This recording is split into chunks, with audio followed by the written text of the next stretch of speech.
Hey everybody, welcome back to my channel. My name's Patty Ray. I am here today to show you something new and exciting, at least exciting for me and also for many others who have a similar deficit such as I. I am hoping today that if you are watching this, it's because you have either been searching for either yourself or someone in your family or a loved one that you know who is suffering from hearing loss, because that's what we're talking about today. We're going to be talking about a hearing loss device that I have that I recently got. A little bit of my backstory is I was one of those kids that was always sick as a child. You know, I had constant ear infections, sore throat, just had asthma, childhood asthma. But I was that kid. I remember being that kid. I was always sick. I was always having the ear infections, always having the runny nose, always with the sore throat and everything. And actually as a kid, I had my tonsils taken out, my adenoids taken out, I had tubes put in my ears. I have actually had tubes placed in my ears on 3 different occasions, twice as an adult.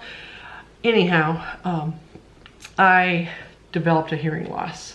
I think my hearing loss probably may have started as a young child, but for sure, I had a pretty substantial hearing loss already by the age of about 24, and it just kind of went from there. And the only reason I know that is because at the age of 24, I started a job that they would do hearing tests on us every year to check our hearing based on the equipment that was in our environment, my working environment at that time. And that's where it was first basically put on paper that I had a hearing loss, and then it just kind of progressed from there.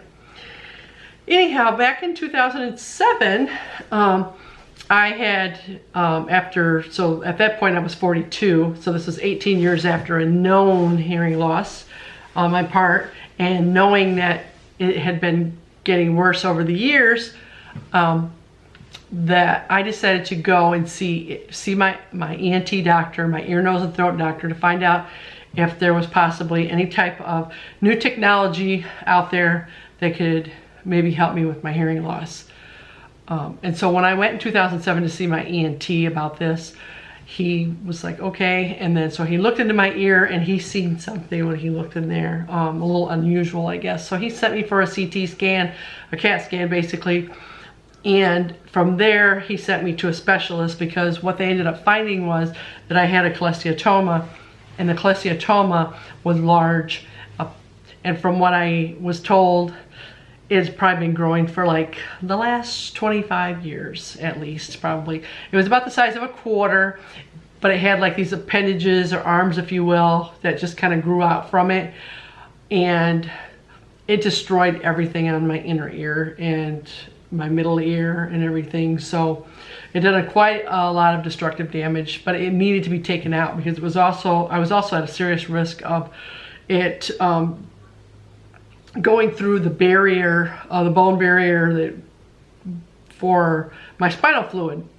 So it needed to be taken care of. So I had surgery probably within about 3 weeks after seeing the specialist.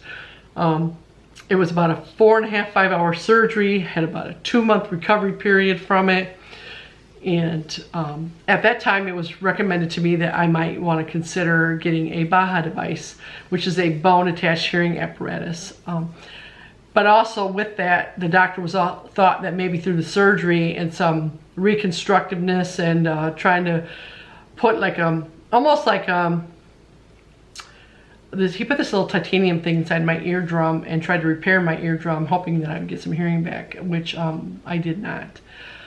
So anyway, I kind of just decided at that point in 2007 that I wasn't ready to go through another surgery, to have any type of, I had researched the BAHA device at that point. I knew a lot about what it was about, that it required another surgical intervention and everything. And at that moment, I was not ready. I still felt like I could hear well enough that I didn't need that at that time. So a little bit about my hearing loss is that on the right side, I am about 90%, 80 to 90% deaf. And on the left, I had basically normal hearing. And so I felt like the world was already loud enough. Don't get me wrong. The world was loud enough in my immediate situation, like right here and without too much noise. I did miss a lot of conversation. My kids could tell you that as they were growing up, there was a lot of times I didn't hear them. And it was never a big deal in our family. It's just my kids were aware of it. They knew that if I didn't answer them the first time, it wasn't because I was ignoring them. I just didn't hear them. And so it wasn't, I wouldn't say it was really a problem. But however, so I had the surgery in 2007, and then now we're in 2018. And what I noticed this year, at the beginning of the year, I was starting to notice a little more profoundly that I was asking people to repeat themselves. I was missing a lot more than I used to miss. I was asking, and I work in the healthcare environment, so I was asking people to repeat themselves. Oh, I'm sorry, I didn't hear that. Could you repeat that again? I was doing a lot more of that, and I noticed that. I don't know if anybody else noticed it, but I noticed it about myself. And I said, I wonder if I've lost the rest of the hearing on this side.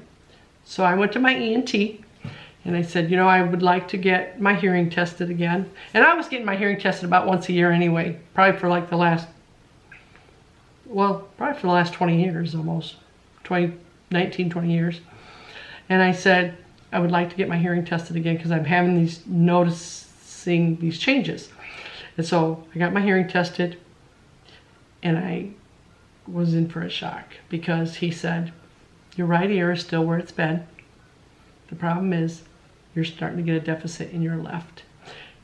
And those words kind of stopped me in my tracks. It was kind of like, okay, Patty, you need to make a decision now, because you've been going all this time, functioning and everything. But the problem is you're losing it on the other side. And if you lose it on the other side, you're going to be living in a world of deafness. And that may not be a problem for people who were born into it or became into deafness at an early age. But I'm 53. I don't know sign language. I think sign language is a beautiful language, though. I have taken a couple courses, so I know a little bit of a few words.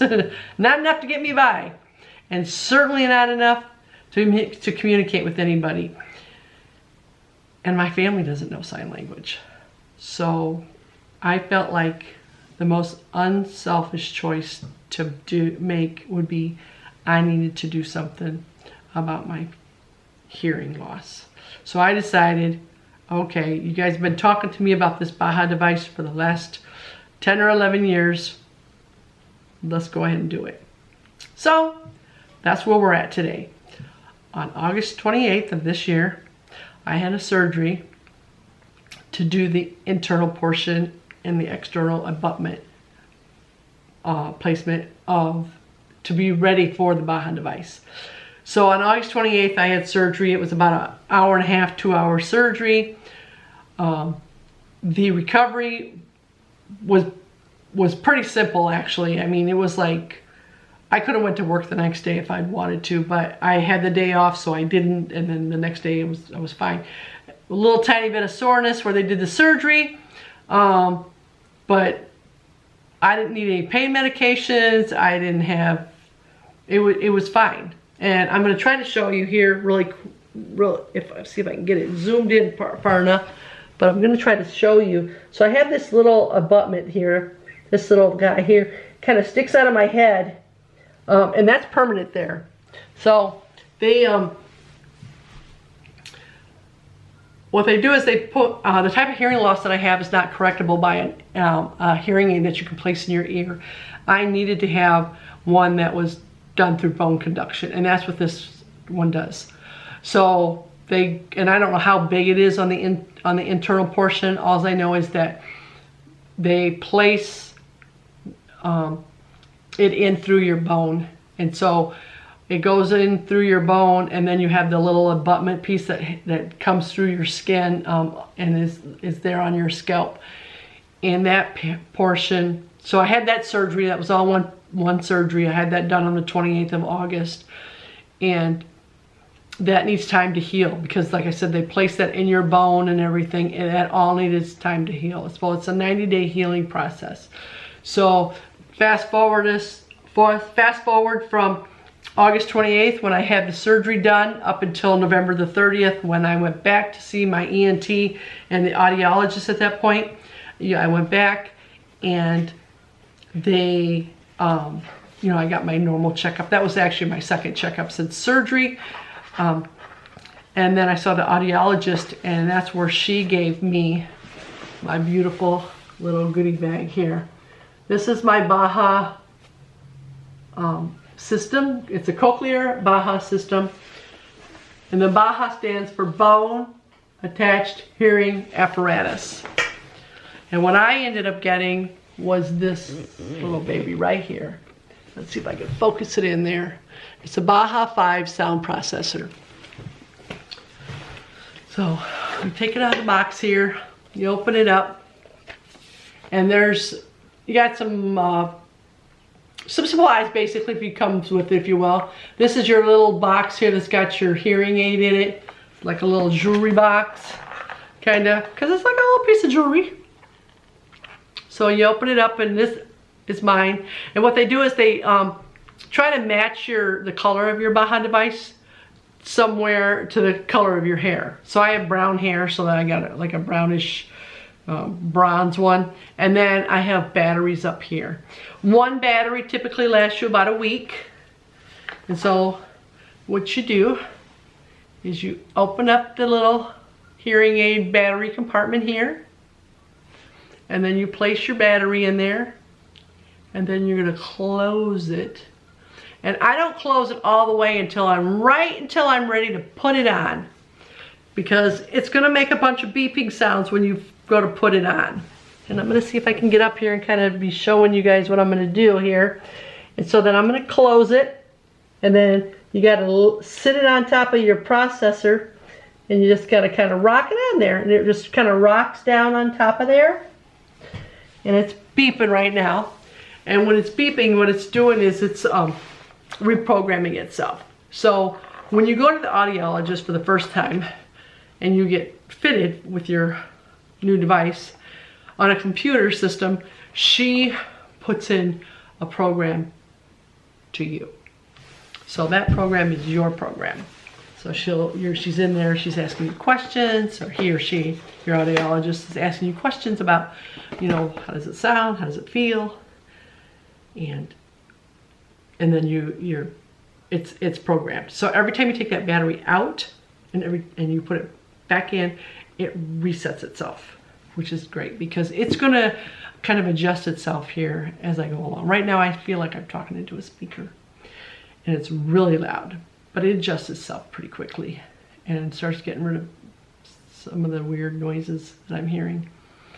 It's like having a bionic ear. I mean, seriously, I feel like I can hear 10 times better than I heard before. It's a wonderful thing. What's also wonderful about it is that this little critter, with today's technologies that we didn't have back then, is also Bluetooth compatible. So you can, I'm going to show you here in a second. Let me get my phone up. I have on my here, it's this little icon right here. That is called my BAHA 5 sound processor. And mine is always set, it'll show it here in a second. Yeah, I am set at 9 on my volume. My volume goes from 0 to 13. So if someone or some atmosphere or somebody's talking too loud and I'm getting too much of their noise, I can just turn it down and it'll turn it off. It's beautiful. Or then I can turn it up. And let me get it back on 9 because 9 seems to be my magic spot for the most time. What else can you do?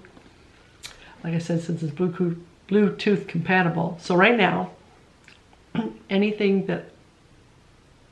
type of sound that can come through my phone, instead of coming through my phone now, automatically goes straight to my processor. So in other words, if I want to play some music, let's try this out. We're going to try a song here. Every praise is to our God. And so now it's going to start singing. And it's not coming through here. I'm playing it with my phone, but it went straight to my device. And so if I play it low enough, only I can hear it. Or I can turn it way up. Whoops. And we all hear it. It's awesome. So I can literally walk around with music going straight to my head. It's a beautiful thing if you want to exercise. You're exercising, you don't have to worry about having earbuds anymore. You don't have to worry, you don't need any of that because you got your own built in right there. YouTube plays through it, Instagram, Facebook videos, any type of stuff. Anything that comes through your phone and sound will come through this critter. And your phone, when you get a phone call, just like before, if you were using the speaker, it will, instead of the speaker portion coming from your phone sends it straight to your processor, and it goes straight to the processor. You do still have to talk to your phone though, to talk back to the person, just like you had to do before. It's just now the sound comes straight to your processor. It's wonderful. So I'm hoping that if there's anyone out there that's contemplating whether or not they should do this, let me tell you, it's been amazing. And I would say, go for it. It's been the biggest blessing in the last, I've only had this thing for 11 days now. And it is, I wish I'd have done it sooner. Like, I didn't realize how much of the world I was truly missing until I got this. I know I'm only 10, 11 days into it, and I'm hoping that I can share more along the way with you guys about it. And I know I will. I'm gonna actually go back for an appointment in about another week and a half. I go back to see the audiologist again, and we'll go over like my experiences, because they can actually put more than one program and you can toggle between the programs. So I guess that would be more like if you had, like, I'd say a job that had a lot of background noise. She's able to make a program so that that's not so noticeable. That's not the problem in my case. You know, I work in the medical field. Any background noises that are there are noises that I need to hear, you know, bells and buzzers and alarms and all that kind of stuff. But like if you were to work in like a machining environment or something like that, you wouldn't want those noises being so loud and prevalent. But I can say it's truly, this BAHA cochlear device has truly been like having a bionic ear. It's like, it's amazing. And knowing that depression comes with hearing loss, or hearing loss can aid in depression, I should say, why would I want to do that to myself? Why would any of us want to? Because when you are having that, though I didn't feel the frustration, I think as I get older, I may have started to feel the frustration of missing out on conversation. I feel like, why would we want to put ourselves through that when there's something available for us? So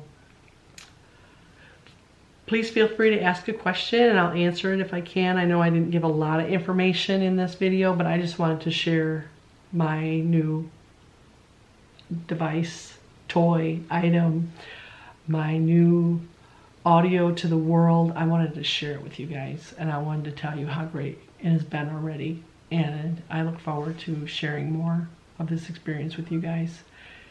And yeah, and please feel free to ask me a question.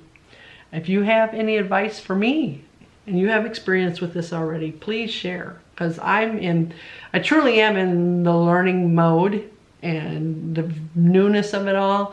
And I'm sure there's all kinds of tips and tricks those of you who already have it can share. So please share with us. And until the next video, I hope you all have a great day. And listen and hear the world. Bye-bye.